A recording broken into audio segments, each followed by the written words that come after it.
எல்லாத்துக்கும் வணக்கங்க. நம்ம இன்னைக்கு பார்க்க போகிற டாபிக் என்னென்னா ஓரெழுத்து ஒரு மொழிகள். ஸ்கூல் புக்கில் சில ஓரெழுத்து ஒரு மொழிகள் கொடுத்துருக்காங்க. ஆனால் அதுக்குண்டான மீனிங் கொடுக்கல. நம்ம இந்த வீடியோவில் மீனிங்கோடு படிக்கலாம். ஃபஸ்ட்டு ஓரெழுத்து ஒரு மொழிகள் மொத்தம் 42 இருக்குன்னு சொல்கிறாங்கங்க. சொல்கிறது யாருன்னா பவணந்தி முனிவர். பவணந்தி முனிவர் எழுதிய நூல் நன்னூல். அதாவது நன்னூலில் தான் 42 ஓரெழுத்து ஒரு மொழிகள் இருக்குன்னு சொல்லுவாங்க. அதில் நெடில் 40, குறில் 2ங்க. மொத்தம் 42 ஓரெழுத்து ஒரு மொழிகள். ஃபஸ்ட்டு ஒரு எழுத்தே வார்த்தையாக செயல்படும், அதுதான் ஓரெழுத்து ஒரு மொழின்னு சொல்லுவாங்க.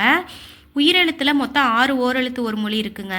ஃபஸ்ட்டு என்னென்னா ஆனா பசு, ஈனா நம்ம பூச்சி ஈ சொல்லுவோம்ல அது, அதுக்கப்புறம் ஈதல், ஊனா இறைச்சி, ஏனா அம்பு, ஐனா தலைவன் அழகு, ஓனா மதநீர் தாங்கும் பலகை அப்படின்னு சொல்கிறாங்க. இது ஆறுமே நம்ம ஸ்கூல் புக்கில் இருக்கிறது தாங்க. இங்கே பாருங்கள், ஆ இ உ ஏ ஐ ஓ.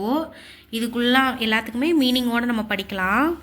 நெக்ஸ்ட்டு மகர வரிசையில் ஒரு 6 கொடுத்துருக்காங்கங்க. ஃபஸ்ட்டு மானா மரம், இன்னொரு மீனிங் என்னென்னா திருமகள், மாநகரம், பெரிய விலங்கு. இது எல்லாமே மாங்கிற எழுத்தை குறிக்குங்க. பெரிய விலங்கு, மாநகரம், திருமகள், மரம். நெக்ஸ்ட் மீனா வானம் மேலே, மூனா மூப்பு, மேனா மேன்மை அன்பு, மைனா கண்மை, மோனா முகர்தல். நெக்ஸ்ட் தகர வரிசையில் ஒரு 5 ஓரெழுத்து ஒரு மொழி இருக்குது. தானா தருதல், தீனா நெருப்பு, தூணா தூய்மை, தேனா தெய்வம், தைனா மாதம், அதுக்கப்புறம் தைத்தல். அதுக்கப்புறம் பகர வரிசையில் ஒரு 5 ஓரெழுத்து ஒரு மொழி இருக்குது.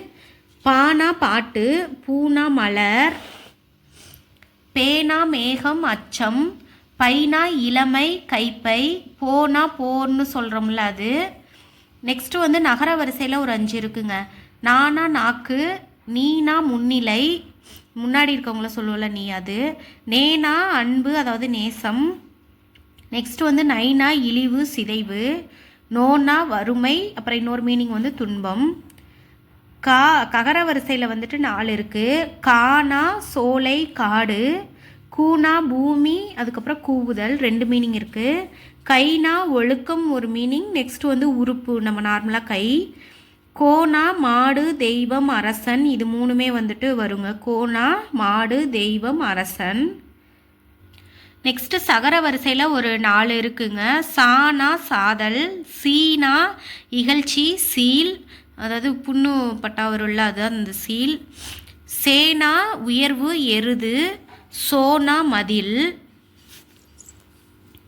நெக்ஸ்ட்டு வகர வரிசையில் 4 இருக்குது. வானா அழைத்தல், வீணா மலர், வைனா புல், அதுக்கப்புறம் வைத்தல், வௌ அப்படின்னா கவர்தல். யகர வரிசையில் 1 இருக்குது. யா அப்படிங்கிறதுக்கு 2 அர்த்தம் இருக்குது. ஒன்று அகலம், இன்னொன்று மரம். நெக்ஸ்ட்டு குறில் எழுத்து நம்ம 2 சொன்னோம். நெடிலில் 40, குறிலில் 2ன்னு சொன்னோம். அந்த 2 என்னென்னா நோவும் தூவும். நோக்கு 2 மீனிங் இருக்குது. நோய் ஒன்று, இன்னொன்று துன்பம். தூ உண்பது, அதாவது துண்ணு அப்படின்னு சொல்லுவோம்ல அது. இது எல்லாமே பார்த்து வச்சுக்கோங்க. இது எல்லாமே ரொம்ப முக்கியம் தான். இது எல்லாமே ஸ்கூல் புக்கில் நமக்கு கொடுத்துருக்கிறது தான். ஸ்கூல் புக்கில் வெறுமனே அந்த எழுத்து மட்டும் கொடுத்துருப்பாங்க. ஆனால் அதுக்குண்டான மீனிங் நமக்கு தெரிஞ்சுக்கணும். இந்த வீடியோ உங்களுக்கு யூஸ்ஃபுல்லாக இருந்திருக்குன்னு நினைக்கிறேன். மறக்காமல் சேனலுக்கு சப்ஸ்கிரைப் பண்ணி சப்போர்ட் பண்ணுங்கள். நெக்ஸ்ட்டு எந்த மாதிரி வீடியோ, ஜிஎஸ்சில் அதிக வீடியோ அப்லோட் பண்ணவா, இல்லை தமிழில் இன்னும் நிறைய வேணுமா, இல்லை வேறு எந்த டாப்பிக்கில் உங்களுக்கு வீடியோ வேணும், அந்த மாதிரி உங்கள் கருத்தை கமெண்ட் பண்ணிங்கன்னா அதுக்கு தகுந்த மாதிரி வீடியோ ரெடி பண்ணி அப்லோட் பண்ணுறேன். தேங்க்யூ.